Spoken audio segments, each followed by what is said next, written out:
اعوذ باللہ من الشیطان الرجیم بسم اللہ الرحمن الرحیم۔ اب آیا ہے رسالت کا معاملہ۔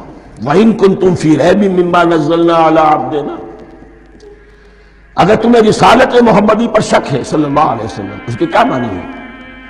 کہ تمہیں اس قرآن کے بارے میں شک ہے جو ہم نے اپنے بندے پر نازل کیا ہے۔ اگر ہے شک فی الواقع، وَإِن كُنتُمْ فِي رَيْبٍ، اگر تمہیں واقعاً شک ہے مما نزلنا علی عبدنا، اس پر جو ہم نے اپنے بندے پر نازل فرمایا ہے، فاتو بسورۃ من مثلہ، تو لے آؤ اس جیسی ایک ہی صورت۔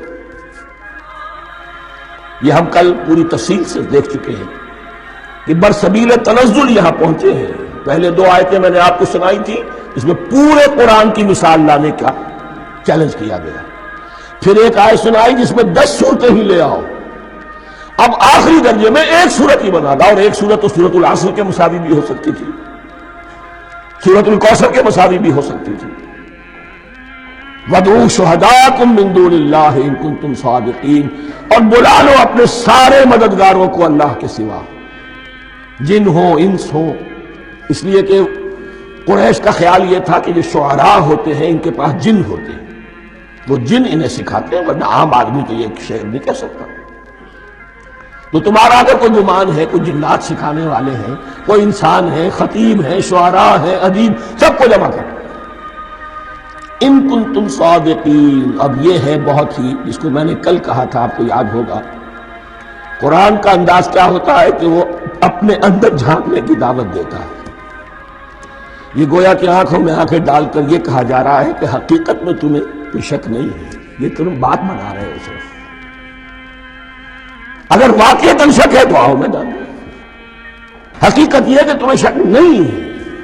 اگر تم سچے ہو فاتو بسورۃ من مثلہ، تو اس جیسی ایک ہی صورت بنا لاؤ۔ فإن لم تفعلوا، اب ذرا انداز دیکھیے تحدی کا اور چیلنج کا۔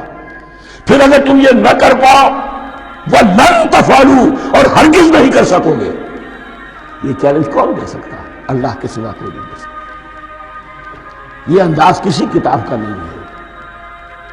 ذالک الکتاب لا ریب فیہ، یہ کسی کا نہیں ہے۔ فإن لم تفعلوا وَلَن تفعلوا، پھر اگر تم نہ کر پاؤ اور تم ہرگز نہیں کر پاؤ گے، فاتقوا النار التي وقودها الناس والحجارہ، تو ڈرو اس آگ سے جس کا ایندھن بنیں گے انسان اور پتھر۔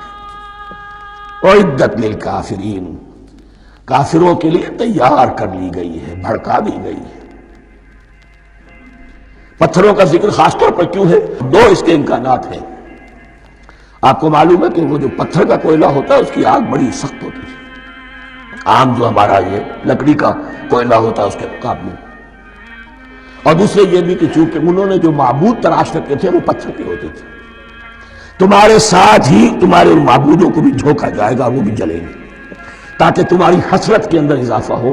ان سے ہم دعائیں مانگا کرتے تھے، ان کے سامنے ماتھے ٹیکتے تھے، ان کے سامنے ڈنڈوت کرتے تھے، ان کو چڑھاوے چڑھاتے تھے۔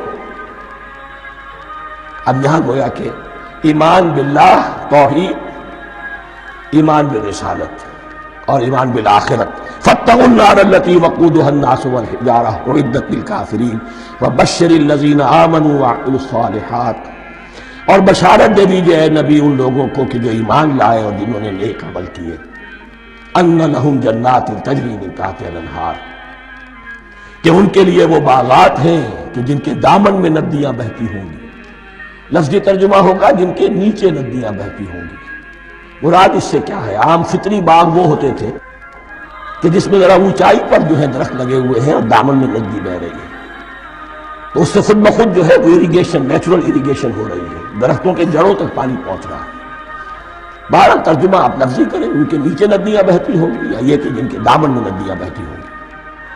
کلما رزقوا منها من ثمرۃ رزقا، جب بھی کبھی انہیں دیا جائے گا کوئی پھل رزق کے طور پر کھانے کے لیے جنت میں، قالوا هذا الذي رزقنا من قبل، وہ کہیں گے یہ تو وہی شے ہے جو ہمیں پہلے بھی ملتی تھی۔ اس کا ایک مفہوم یہ ہے، یہ جو نزل ہے، ابتدائی جو ہے دعوت ہے، ابتدائی ضیافت جو ہوگی اس میں وہی چیزیں کہ جو معروف ہے، جانی پہچانی ہے۔ یہ رمان، یہ دیکھیے یہ انار آ رہا ہے خوبصورت، یہ انگور ہے خوبصورت، یہ نخیل ہے، یہ نخل ہے، یہ رطب ہے، لیکن ذائقے کے کوئی نسبت و تناسب ہی نہیں ہے۔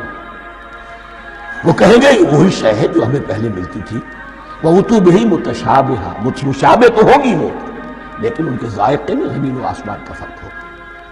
اور ایک یہ بھی مفہوم لیا گیا کہ آخرت میں جنت میں بھی وہی میوے ملتے رہیں گے، لیکن ان کا ذائقہ بدلتا رہے گا، شکل وہ ہوگی لیکن ذائقہ وہی رہے گا کہ جس سے انسان کی بھی طبیعت بڑھ جاتی ہے ایک ہی شے کو کھاتے ہوئے۔ وَلَهُمْ فِيهَا أَزْوَاجٌ مُطَهَّرَةٌ، اور ان کے لیے ہوں گے اس میں بہت ہی پاک باز، نہایت پاک کی ہوئی بیویاں ہوں گی، ازواج مطہرۃ، وہم فیہا خالدون، اور اس میں رہیں گے ہمیشہ ہمیشہ۔ یہ تو تین جو اصول ہیں دین کے دعوت ایمان، توحید اور رسالت اور معاد، ایمان باللہ، ایمان بالرسول، ایمان بالآخرہ۔ صدق اللہ العظیم۔